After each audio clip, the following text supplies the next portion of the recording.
The shuttle landed on Platform 9 of the Galactic Academy with a soft hiss. Steam rose from the cooling engines as hundreds of alien students watched from behind the safety barriers. Today was special. Today, history would be made. For the first time ever, a human child would attend the academy. Instructor Melrix stood at the front of the welcoming committee. She was a tall being made of living crystal, and her body chimed softly when she moved. Her species came from a peaceful world with gentle weather and no predators. She had taught young aliens for over 60 years, but she had never felt this nervous before. The reason was simple. The human child came from Earth, and Earth was a Class 12 Deathworld. In the galactic classification system, worlds were ranked from Class 1 to Class 12, based on how dangerous they were. Class 1 worlds were paradise planets with perfect weather and harmless life. Class 12 worlds were nightmare places where everything wanted to kill you.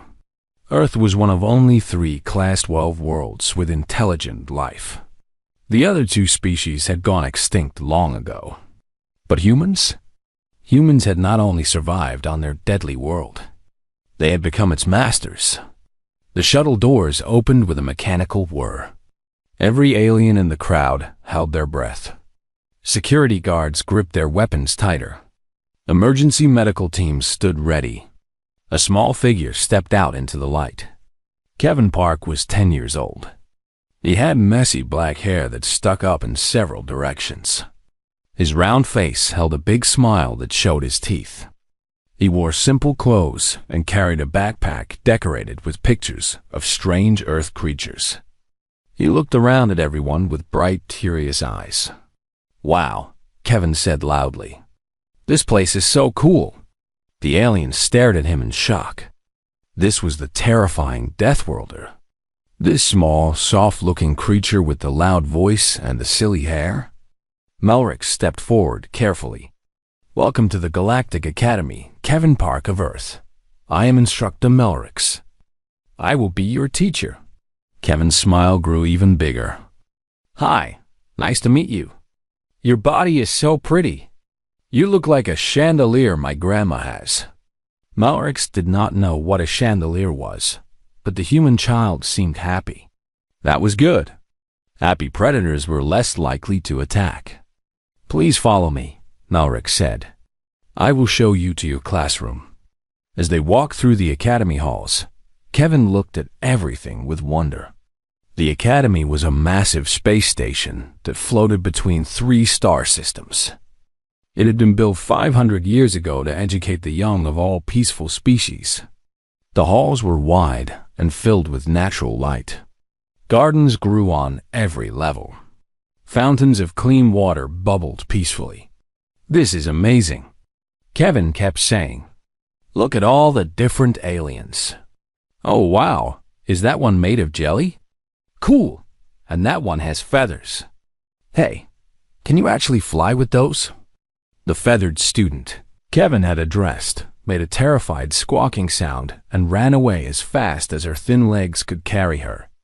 Kevin looked confused. "Did I say something wrong?" Melrix struggled to find words. "The Phanari are a very shy species. Do not worry about it." The truth was much more complicated. The Phanari had excellent survival instincts. Their ancestors had survived by running from anything dangerous. And apparently, their instincts were screaming that this small human child was very, very dangerous. They reached Classroom 7. Inside, 12 young aliens sat at their desks. They ranged in age from 8 to 12 Earth years. There were Valari students with their tentacles and large eyes. There were Drix students with their rock-like bodies. There were more Phanari students with their delicate feathers. All of them had seen the documentary videos about Earth. All of them knew what humans were capable of. "Class," Melrix announced. "Please welcome Kevin Park. He will be studying with us this term." Kevin waved enthusiastically. "Hi, everyone. I'm really happy to be here. I hope we can all be friends." Nobody moved. Nobody spoke. A small Valari named Tick was trembling so hard that his tentacles were making wet slapping sounds against his desk. Kevin's smile faded slightly.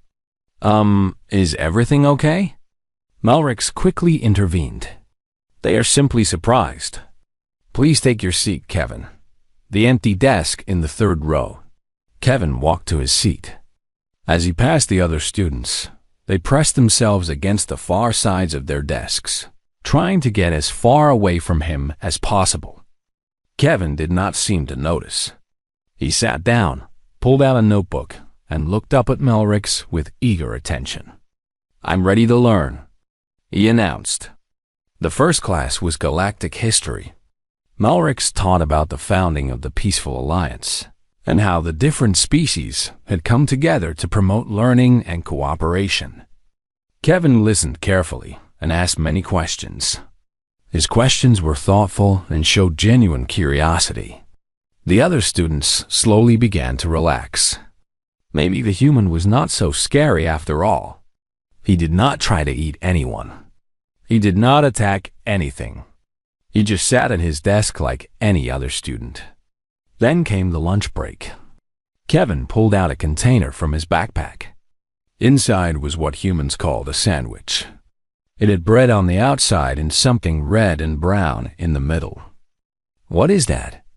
Asked a Drix student named Brahm. The Drix were the bravest species in the class, with bodies made of living stone. Brahm was curious enough to overcome his fear. Peanut butter and jelly, Kevin said happily. Want to try some? Brahm leaned closer to look at it. What are peanuts? They're these little things that grow in the ground on Earth. You crush them up to make the butter part. And jelly is made from fruit. It does not look dangerous, Brahm admitted. Kevin laughed. Why would my lunch be dangerous? The class exchanged looks. On Earth, even the plants could kill you. There were trees that produced poison, flowers that could make you stop breathing, fruits that would destroy your organs. The humans ate these things regularly. They called it spice. Kevin took a big bite of his sandwich. He chewed happily and swallowed. The class watched in horrified fascination. The human had just consumed material from a Deathworld. Material that could probably kill any of them. And he acted like it was completely normal. Because to him, it was. Kevin Park finished his lunch, chatted happily with Brahm about Earth food, and had no idea that he had just terrified an entire classroom simply by eating a sandwich. This was going to be a very interesting term. 3 weeks had passed since Kevin Park arrived at the Galactic Academy. The other students had grown somewhat used to him. He was friendly. He smiled a lot. He shared his strange Earth snacks with anyone brave enough to try them. He helped other students with their homework. He seemed like a perfectly normal child, but every few days, something would happen that reminded everyone exactly what Kevin was. A Deathworlder, a creature born and raised on one of the most dangerous planets in the known galaxy. Today was one of those days. The morning class was galactic biology. Instructor Melrix had prepared a special lesson about dangerous creatures from around the universe. A holographic projector sat on her desk, ready to display images of the galaxy's deadliest predators. Today we will learn about survival, Melrix announced. Her crystal body chimed as she moved to the projector. Understanding dangerous creatures is important for any traveler in space. Kevin sat up straighter in his seat. He loved biology. On Earth, he had a collection of books about animals. His favorite was about ocean creatures. Melrix activated the projector. A massive beast appeared in the air above the class. It stood on 4 legs and had thick fur covering its body. Its claws were long and curved. Its teeth were sharp and numerous. Its eyes held the cold intelligence of a perfect killer. This is a Vorax from the planet Crimson 3, Melrix explained. It is considered one of the most dangerous land predators in the galaxy. It can run at 60 kilometers per hour. Its claws can cut through metal. It has killed over 2,000 colonists since we discovered its world. The student shuddered. The Vorax was terrifying. Kevin raised his hand. Yes, Kevin? Melrix asked.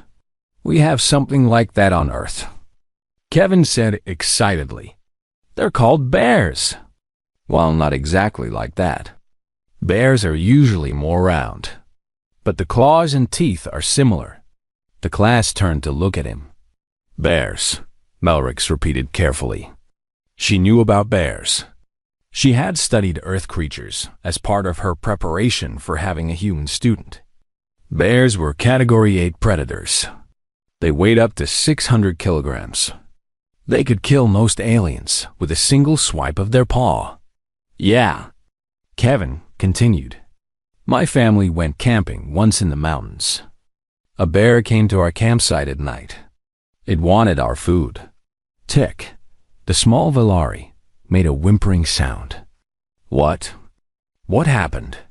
Kevin shrugged like it was no big deal. My dad got out of the tent and yelled at it. Waved a flashlight around. The bear got scared and ran away. Silence filled the classroom. Your father, Melrix said slowly, confronted a Category 8 apex predator, with a small light and his voice.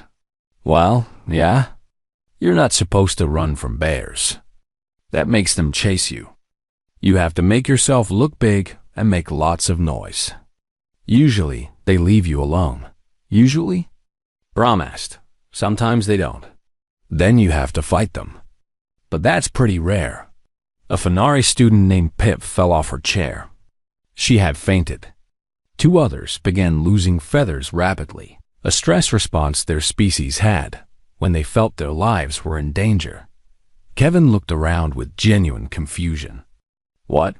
Bears are actually pretty chill if you don't bother them. They just want to eat berries and fish and stuff. Melrix made a mental note to add to Kevin's file. Human child considers confrontation with apex predator to be normal family activity. Further observation required that she decided to continue the lesson. Maybe a different creature would not produce such extreme reactions that the next image showed a serpent-like creature with venomous fangs. This is the Crix Viper. Its venom can kill an adult Valari in 3 minutes. Oh, we have lots of venomous snakes on Earth, Kevin said helpfully. My aunt got bitten by a copperhead once. Her leg swelled up really bad, but she was fine after the hospital gave her medicine. Next image. A creature that looked like a cloud of darkness with tendrils. The Shadow Lurker. It lives in deep caves and attacks anything that enters. That's kind of like anglerfish. They live in the deep ocean on Earth. It's so dark down there that they make their own light to attract food. The ocean is crazy. There's a place called the Mariana Trench that's so deep the pressure would crush most ships. Next image. A swarm of small flying insects with razor-sharp wings. The blade swarm. They have destroyed entire colonies. We have something similar called locusts. Sometimes they form swarms so big they block out the sun. They eat all the crops and cause famines. Oh, and we also have mosquitoes. They're tiny, but they carry diseases that have killed more humans than any other animal. Like billions of people throughout history. Melrix turned off the projector. She could not continue. Every single deadly creature she showed, Earth had something similar. Or worse. Kevin, she asked carefully, does anything on Earth not try to kill humans? Kevin thought about it. Well, dogs are pretty friendly. We made them that way. They used to be wolves, but we bred them over thousands of years to be our friends. Oh, and cats. Though cats sometimes scratch you. And birds are usually okay, except for cassowaries. Those can definitely kill you. And geese are really mean. You bred wolves? The pack hunters with the crushing jaws? Yeah, now they're dogs. They fetch balls and sleep on our beds. It's great. The class was struggling to process this information. Humans had taken a deadly predator and turned it into a house pet through sheer willpower and time. What kind of species did that? After class, Malrex called an emergency meeting with the other instructors. She played back the recording of Kevin's casual comments about Earth life. He spoke of confronting apex predators as a normal childhood memory, she reported.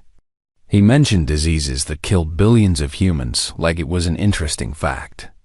He described creatures that could destroy colonies and compared them to common Earth pests. Professor Vox, the military historian, stroked his chin thoughtfully. The humans do not consider these things unusual because to them, they are not unusual. They grew up surrounded by death. It is simply normal. How did they survive? Asked another instructor. They did not just survive, Professor Vox said quietly. They conquered. Every predator Kevin mentioned, humans have either killed, contained, or domesticated. The bears avoid human settlements. The snakes flee from human footsteps. Even the diseases that killed billions could not stop them. They always came back. They always adapted. They always won. Malrex felt a chill run through her crystal form. Kevin Park was a friendly child who smiled and shared his snacks and helped with homework. He did not seem dangerous at all, but he came from a world that had tried to kill his species every single day for millions of years, and his species had won. What else were the humans capable of? She was not sure she wanted to find out. It happened on day 47 of the term. The morning classes had been normal. Kevin had participated in discussions about mathematics. He had worked on a group project about star systems. He had eaten another one of his terrifying Earth sandwiches during lunch. Everything was peaceful. Then the midday tone sounded. It was a soft chime that rang through the academy halls. For most students, this sound meant a rest period. A time to relax, talk with friends, or study quietly. But when Kevin heard that sound, something changed. His whole body went stiff. His eyes became sharp and focused. He jumped from his seat so fast that 3 students nearby dove under their desks in panic. Recess! Kevin shouted before Instructor Malrex could say anything. Kevin had grabbed a red rubber ball from his backpack and sprinted out of the classroom. He moved with a speed and purpose that seemed completely different from his usual relaxed behavior. Malrex followed him quickly. So did several other faculty members who had heard rumors about human recreational activities. They wanted to see for themselves what the Deathworlders did for fun. The outdoor recreation zone was a large field covered in soft blue grass. Normally, students used this space to walk slowly, meditate, or practice general activities like floating in the low-gravity gardens. Today, it looked like a battlefield. Kevin was not alone. 3 other human exchange students had arrived from different classes. They stood together in the center of the field, stretching their limbs and bouncing on their feet. There was Grace Lee, a 12-year-old girl with her hair pulled back tight. She had fierce eyes that seemed to track everything around her. She moved with a smooth, predatory grace that made the watching aliens uncomfortable. There was Danny Kim, an 11-year-old boy with a stocky build and thick arms. He was loud and energetic. He communicated mostly through shouts and hand gestures. And there was Lily Cho, a tiny 9-year-old girl who barely reached the other's shoulders. Despite her small size, she seemed to be giving commands. The other humans listened to her with serious expressions. Okay, Lily announced. 2-on-2. Me and Kevin versus Grace and Danny. Standard rules. No headshots. Play to 5. The 4 humans spread out across the field.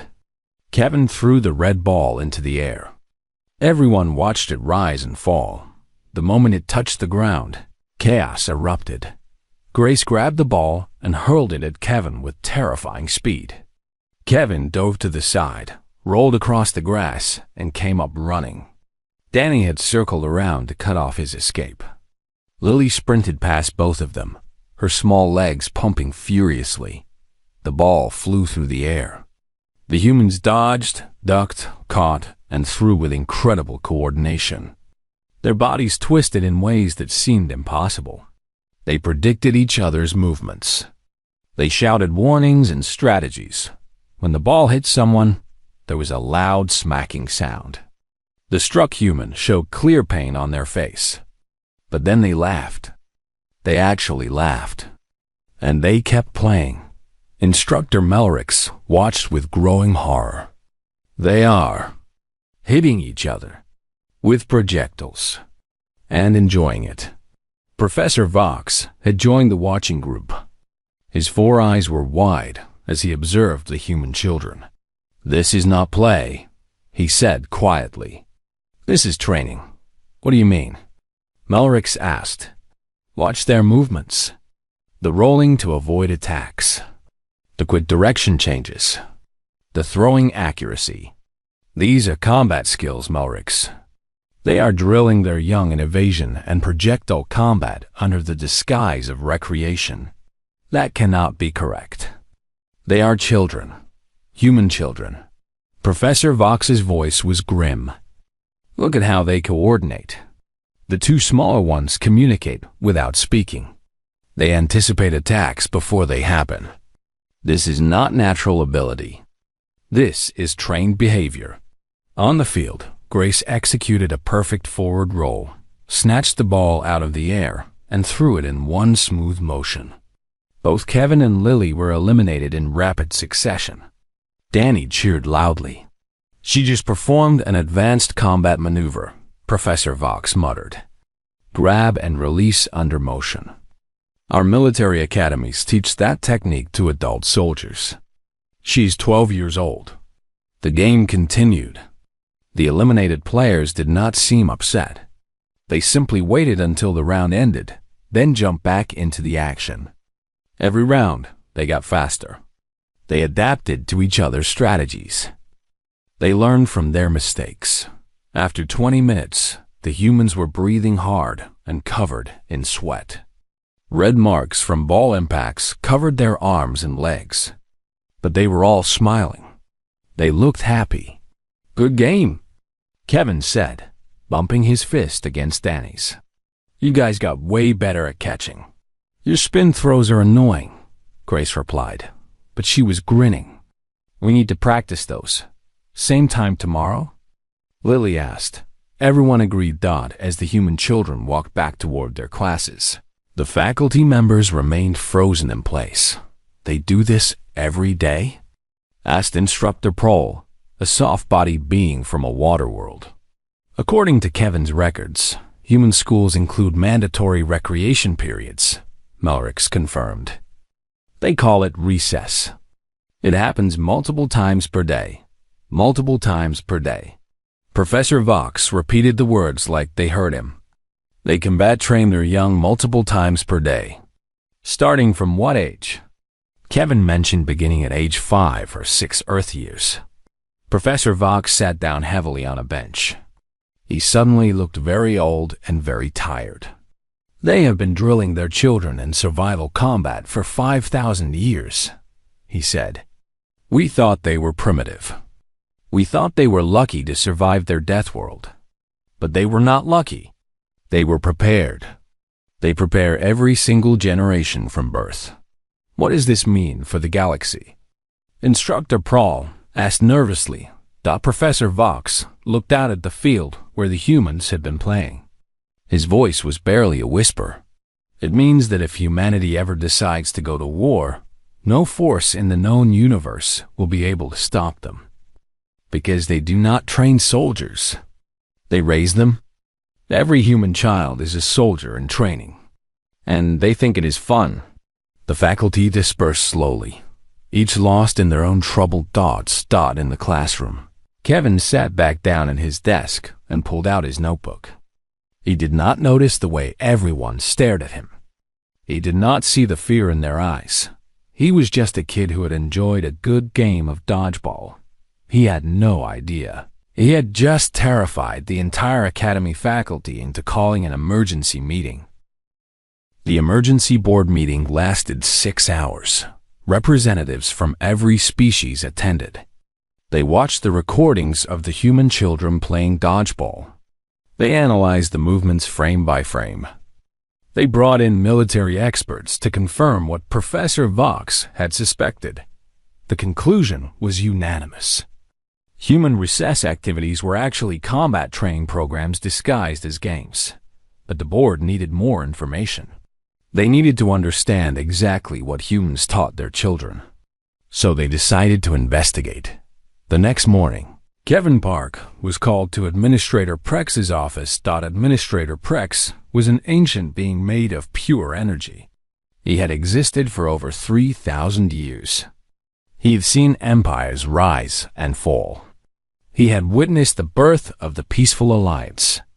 Very few things surprised him anymore, but humans surprised him. Kevin walked into the office with his usual cheerful expression. He sat in the chair provided and looked around curiously at the floating orbs of light that decorated the room. "Am I in trouble?" Kevin asked. "No, young one." Prex's voice echoed gently in the room. "We simply wish to understand more about human culture. Specifically, your recreational activities." "Oh, you mean like games and stuff?" "Yes, games and stuff." Professor Vox sat in the corner, recording everything. 3 other experts were present, each taking detailed notes. "Let us start with something simple," Prex said. "Please explain the game called tag." Kevin's face lit up. "Tag is so fun. One person is it, and they have to chase everyone else. When they touch someone, that person becomes it instead. You run around until you're too tired to keep going." Professor Vox wrote in his notes, "Pursuit and capture training. Builds endurance for extended chases. And hide and seek? One person covers their eyes and counts to a number, like 20 or 50. Everyone else hides. Then the counter has to find everyone who's hiding. The last person found wins." Notes: stealth training. Teaches concealment and patience. Also trains observation skills for the seeker. What about the game called red light, green light? Kevin bounced in his seat. "I love that one. One person stands far away and yells green light. Everyone moves toward them. Then they yell red light and turn around. You have to freeze completely. If they see you move, you're out. First one to reach the caller wins." Notes: infiltration under observation. Teaches controlled movement and instant response to commands. Fascinating. Administrator Prex leaned forward, his energy form flickering with interest. "What other games do human children play?" Kevin thought for a moment. "Well, there's capture the flag. You split into 2 teams. Each team has a flag they have to protect. You try to steal the other team's flag and bring it back to your side. If someone tags you in enemy territory, you go to jail. Your teammates can rescue you." The experts exchanged alarmed looks. Notes: full tactical warfare simulation. Includes territory control, prisoner rescue operations, and team coordination.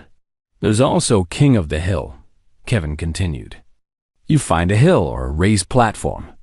One person stands on top. Everyone else tries to push them off and take their place. The one who stays on top the longest wins. Notes: close combat training, territory defense, physical dominance establishment. And we play cops and robbers.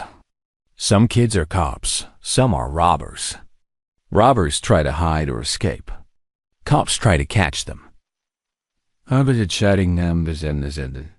If a cop catches a robber, they go to jail. Notes: law enforcement simulation. Teaches both pursuit and evasion tactics. Administrator Prex was beginning to understand why humans had survived their death world.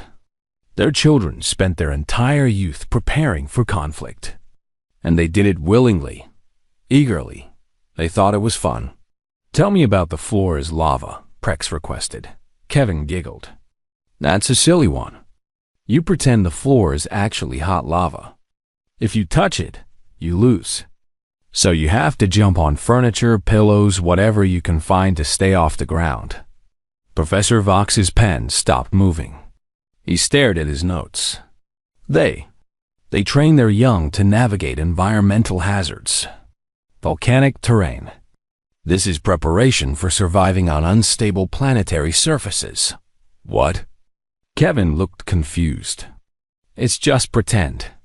But you are teaching your body to move without touching the ground, Prex said gently. You are learning to balance on unstable surfaces, to jump precisely, to think quickly about your path. Kevin shrugged. I guess it's mostly just fun. The interview continued for another hour. Kevin explained musical chairs, which the experts identified as resource scarcity training. He described Simon Says, which they classified as command recognition and mental discipline. He talked about playground equipment like monkey bars and climbing structures, which were clearly physical conditioning facilities. Every game, every activity, every piece of playground equipment, all of it was training. The most disturbing moment came near the end. Kevin, Professor Vox asked carefully, do human children ever play games that simulate direct combat? Fighting? Oh, you mean like play fighting? Kevin nodded. Yeah, all the time. Boys wrestle a lot. And we play games with toy weapons. Sword fighting with sticks. Shooting games with our fingers. Stuff like that. You fight each other. As children. Well, not for real. We don't actually try to hurt each other. But yeah, we pretend to fight. It's fun. Professor Vox set down his pen. His 4 eyes closed slowly. He looked like he needed to lie down. Do your parents know about this? Prex asked. Of course.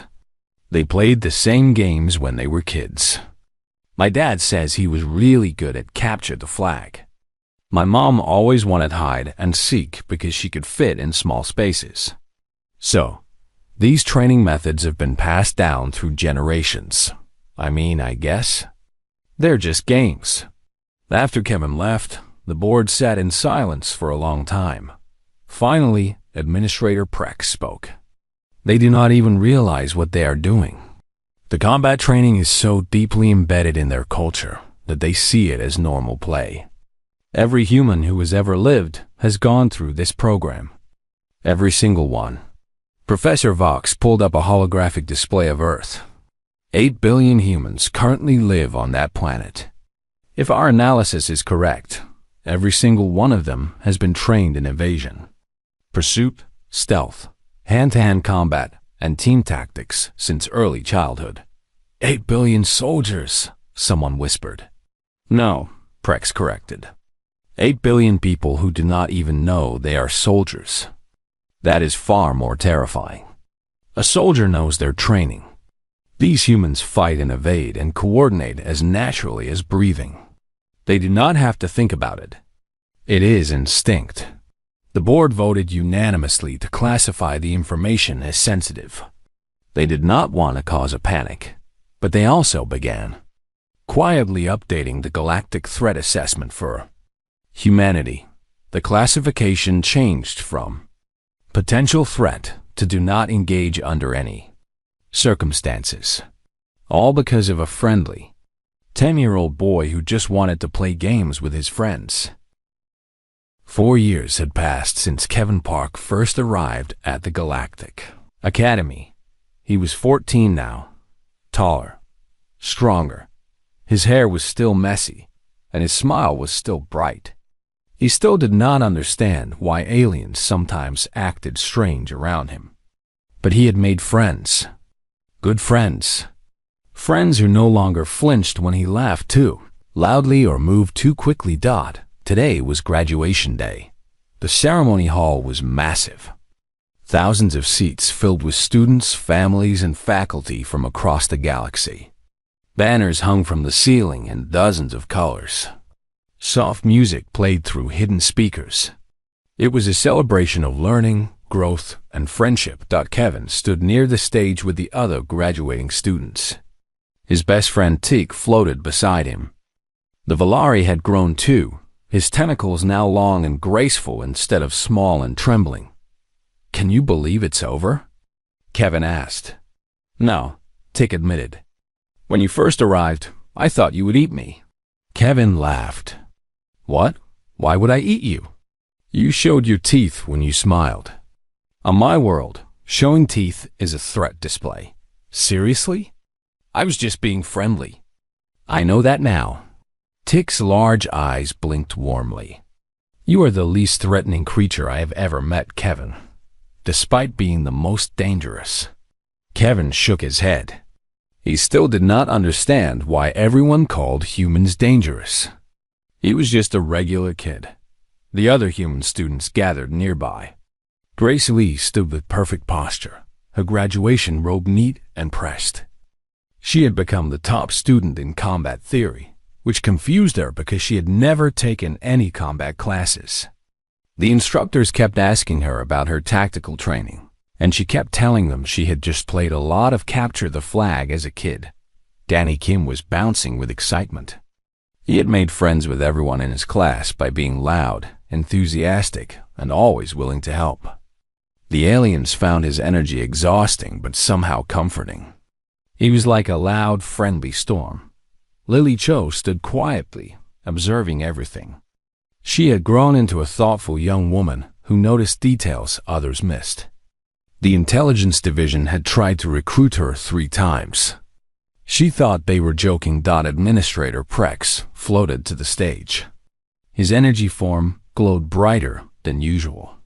4 years ago, he had been terrified of the human children. Now, he felt something very different. Pride. "Welcome, all," Prex announced. "Today, we celebrate the completion of another term at the Galactic Academy. Our students have worked hard. They have learned much. They have formed bonds that will last a lifetime." The crowd applauded politely.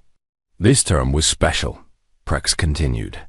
"For the first time in our history, we welcomed students from Earth, a Class 12 Deathworld. Many of us were afraid. We had seen the documentaries. We knew what humans were capable of." Kevin shifted uncomfortably. He did not like being reminded that aliens thought he was scary. "We prepared containment protocols," Prex admitted. "We stationed guards. We trained emergency response teams. We feared for the safety of our other students." The hall was silent. Every eye was on the administrator, and we were wrong. Murmurs rippled through the crowd. Yes, humans are trained for combat from childhood. Yes, their reflexes and strength exceed most species in the galaxy. Yes, they come from a world that has tried to kill them every day for millions of years. All of these things are true. Kevin felt his face getting warm. He wanted to sink through the floor. But we focused on the wrong things. We saw the danger and missed the truth. Prex turned to look directly at the human students. 2 years ago, Kevin Park saved a Valari student from drowning. The pool was deep. Kevin cannot breathe underwater. He has no gills, no membranes, nothing to protect him. He jumped in anyway. When we asked him why, he seemed confused by the question. His friend was in trouble. Of course, he jumped in. Tick's tentacles reached over and touched Kevin's arm gently. Last year, Grace Lee stayed awake for 3 days to help a struggling student pass their final exams. She did not ask for recognition. She did not want payment. She simply saw someone who needed help and refused to let them fail. Grace stared at the floor, embarrassed by the attention. Danny Kim has visited the medical ward every week for 4 years. He talks to injured students. He makes them laugh. He helps them feel less alone. He does this because, in his words, being hurt is scary and everyone needs a friend. Danny stopped bouncing. His eyes were getting watery. And Lily Cho organized a charity drive that raised enough credits to fund scholarships for 12 students from poor worlds. She was 9 years old when she started. She is 13 now.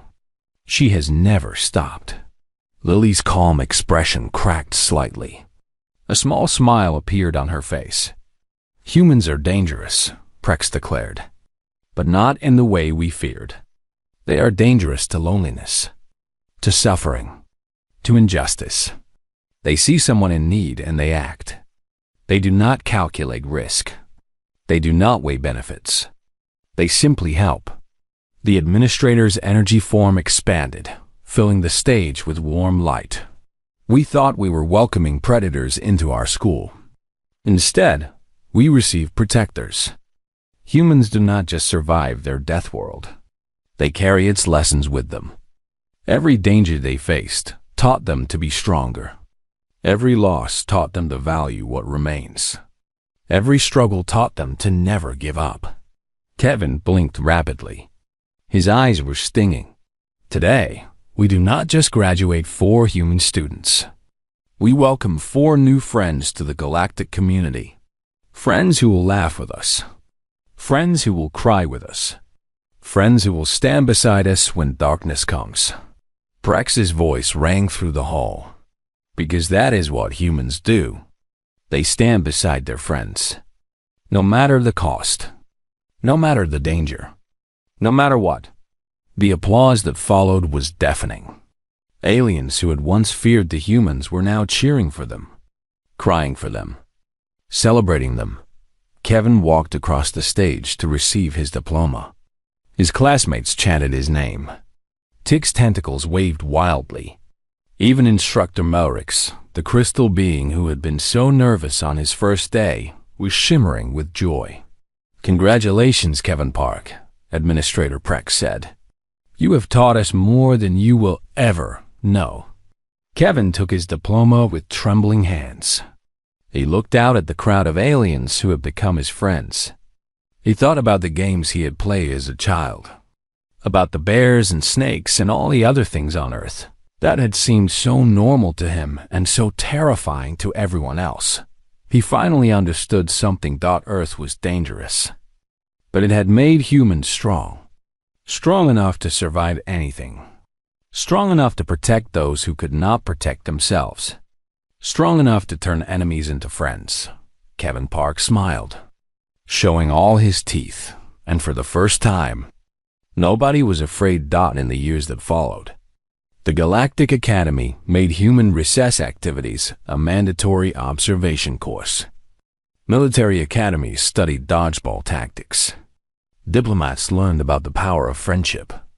And somewhere in the galaxy, Kevin Park became a legend, not because he was dangerous, but because he was kind. And kindness, as it turned out, was the most powerful thing of all.